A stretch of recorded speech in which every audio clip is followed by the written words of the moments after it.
Chicago rapper Lil Durk is back in the headlines once again. This time, I got to keep it real with y'all. It's stuff that we already knew, but I'm going to just be honest. I don't see these charges sticking to Durk. What the government is doing is they are attempting to bring in evidence that would have otherwise been inadmissible against him. But by them charging him with a racketeering case, now they have the opportunity to bring these things in. Now that he's charged with racketeering, they can bring in evidence of other guys doing things at his request, and then that helps them paint the picture that the situation that happened in California and Los Angeles was something that he had ordered these guys to do. See, they want to use the racketeering to establish a pattern. You know, if the racketeering can show a pattern of these guys taking orders from Durk and doing violent stuff, then the jury is more likely to believe that he ordered this situation and participated in it. The problem with that is the evidence is all over the place. For example, they wanted now, since Mike City AJ has pleaded guilty to the murder of Stefan Mack, they want to bring in this as evidence against Durk, and they are doing so because they feel like they have received word, they have confirmation now with regards to Durk paying for this situation. But if you look at the paperwork, it says that they have text messages from AJ and his co-defendant where, you know, the co-defendant is saying, what's up with OTF, which separates them from OTF. So it's hard to say it's racketeering, but he's saying, what's up with OTF? What you mean they not paying? So this is evidence that, you know, they weren't getting paid or weren't expected to get paid by OTF. On the flip side now, Mike City AJ then came in and said that he did get paid, which I believe is just something he's saying to try to get him a deal. But he said it, and the government now intends to use that.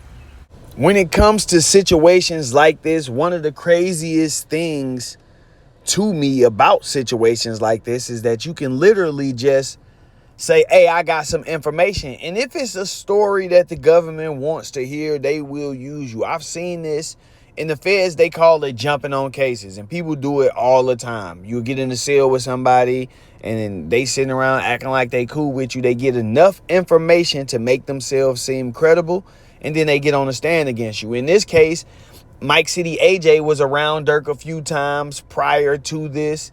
And for all we know, AJ could have been lying to his homie saying, yeah, this came from OTF, because clearly we can see that he was the one who was allegedly in conversation with OTF and not Marley.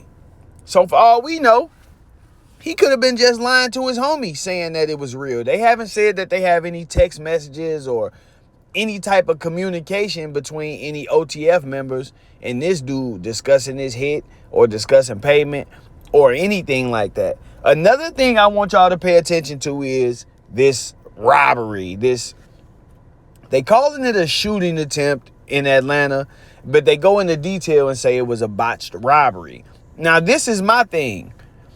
The guy in that case, they saying AW in the paperwork, but that's actually Alexander Witherspoon. That's the guy that they caught the case on in Atlanta that everybody was saying Durk had to snitch on Vine in order to get out of this case. The whole time, this Alexander Witherspoon guy actually told the state and told the investigators and police that it was Zoo and Hella Bands who shot him.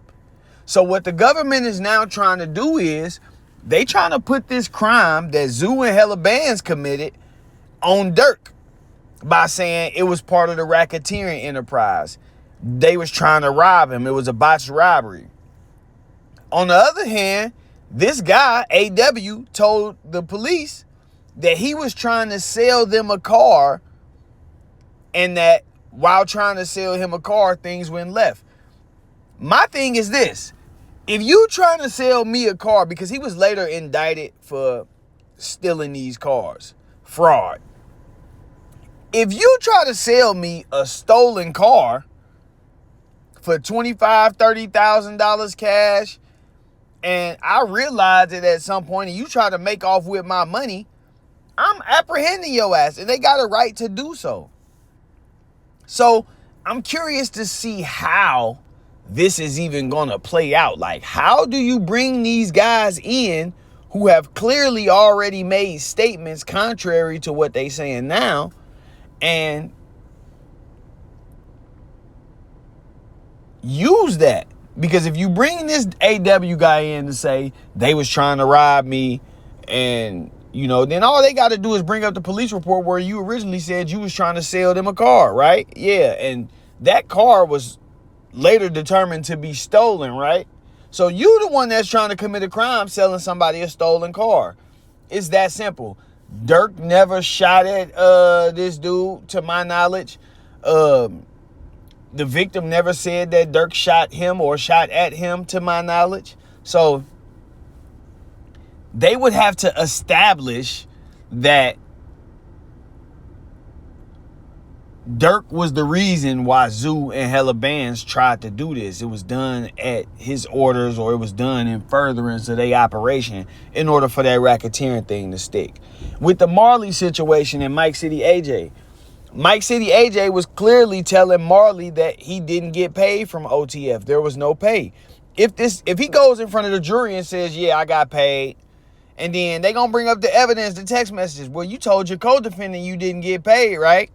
Yeah, I did. So you the type of dude that'll go commit a murder, bring somebody with you to help you commit this murder, actually have him shooting somebody else because he's trying to protect you while this murder is going on, only for you to turn around and collect money and say that you never got no money to him. You gonna tell him you ain't never got no. So you stiffed him. You finessed him. How do we know you not trying to finesse the jury right now? How do we know you not up here trying to manipulate the jury right now and make them believe that you were paid to do a job that you already said that you didn't get paid for? It's not really simple, but I'm trying to give y'all this in a short form. I don't want to make no long video on it, but it's crazy that they even bringing these charges. This to me shows you that the government is desperate, because y'all went from a murder for hire to racketeering. And the reason why is because once you put the racketeering on it, then you can bring in all of these different events, and you got so many different chances to throw the rocks at the wall and hit something. Even though it's dark, you throw enough rocks, you gonna hit something. And that's what they intend to do. And just one of these racketeering counts could be enough for them to get the conviction. It could be something as simple as him saying, yeah, go get the cars. We need some cars. And they say, oh, well, they was stealing cars in furtherance of the enterprise. And now you got a petty ass car theft that then turned into racketeering. That's how it works. I'm gonna wrap this one up. I ain't gonna be on here too long, man. I kind of stayed longer than I wanted to, but make sure y'all run this joint up. Hit that hype button, hit that like button, man. Like, comment, subscribe, all of that YouTube stuff. I appreciate y'all tuning in. I'm out.